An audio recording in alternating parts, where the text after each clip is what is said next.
Welcome back, viewers. You're still here in Scope with me, Waqar, Rizvi. Now, in this final segment of today's show, we're going to discuss Switzerland and a referendum that is upcoming there about banning the burqa, or the niqab, as is also known.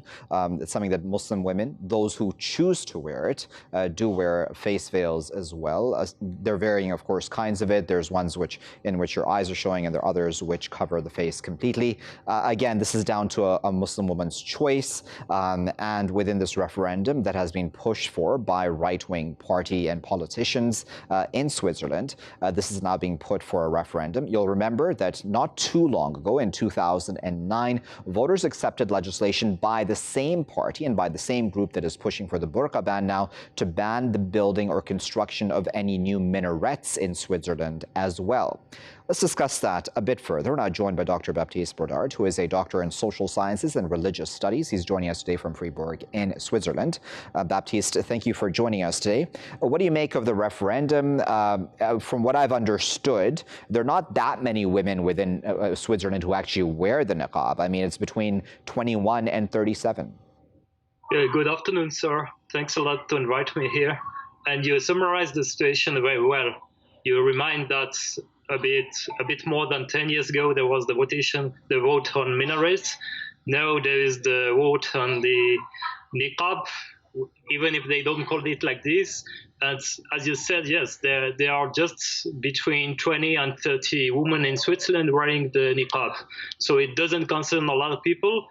That's the less we can say. Exactly like the minarets votes 10 years ago didn't concern the situation because no one wanted to construct and build minarets at that time. So it's like a repetition of what's happened a few years ago.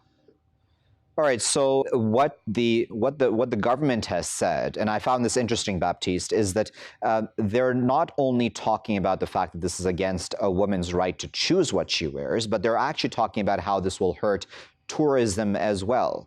Is that a fair concern?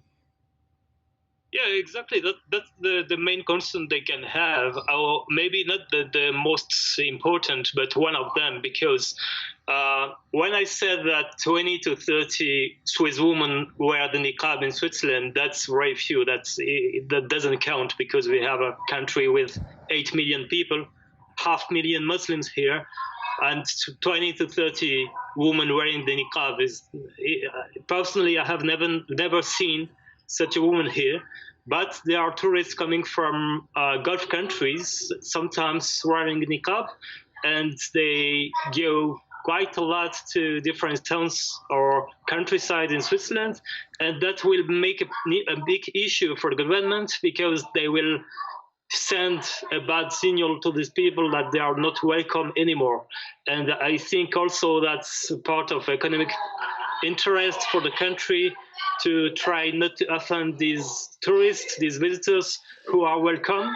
So the law, if it passes, will trigger some contradiction. But I think a main issue even is the image, the public image that this vote may send to the world. As today you discussed that from Pakistan, and we can see that although there's no issue here with the niqab, they are making an issue from nothing, and that sends a bad picture from the country to a lot of space in the world. Exactly. You know, if we're talking about overall just the image of Switzerland in the world, right, and just for Muslims themselves in the country, right now it's interesting, right, and I'm sure you've heard this argument, Baptiste, that it's ironic that any government would want to tell a woman what she can and cannot wear when actually we're being told right now that you should all be wearing face masks because of the pandemic. I mean, there's a bit of hypocrisy there, right? Indeed, it's very ironic, and that's why also some feminist groups who are not Muslims at all just oppose to this vote because they think that's an offense to the woman's freedom.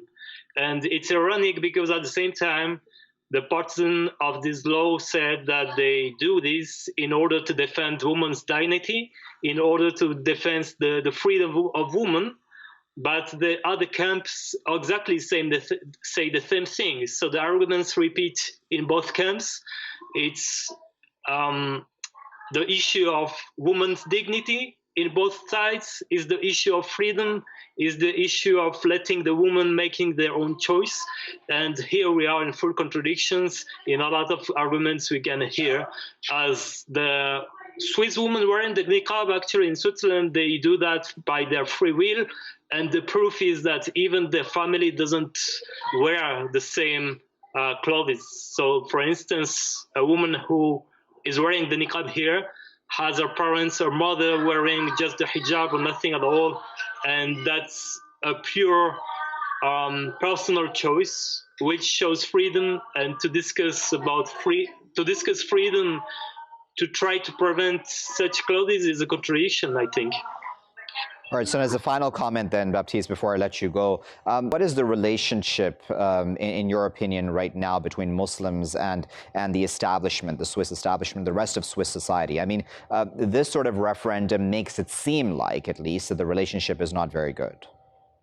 Actually, I think that it's difficult to summarize for everybody because you can observe a lot of different ways of dealing with this issue here. I think the vast majority of Muslims don't care about the law. They don't feel concerned at all. They think that's a stupid vote who doesn't interest anybody. I think that's the majority of them. But at the same time, also a lot of Muslims may be offended.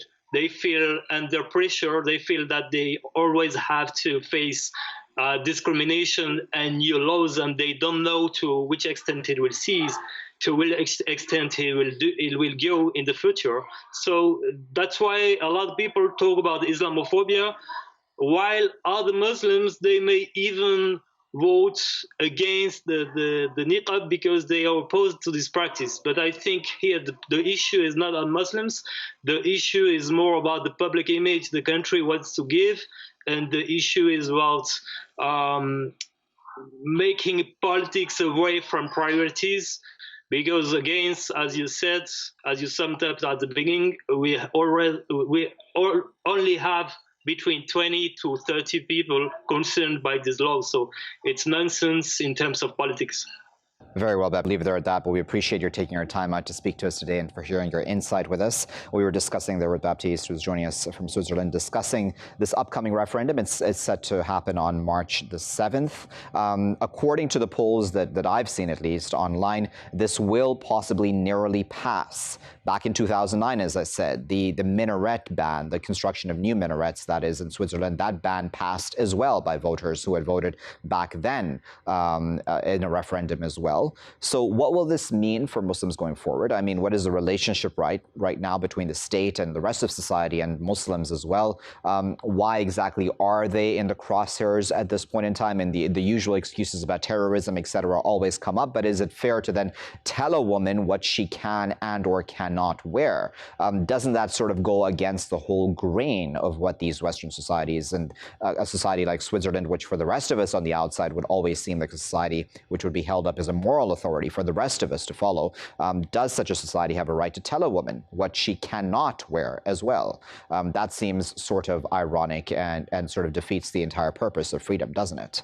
I'll leave it there for now. I've been Waqar Rizvi. Thanks for watching.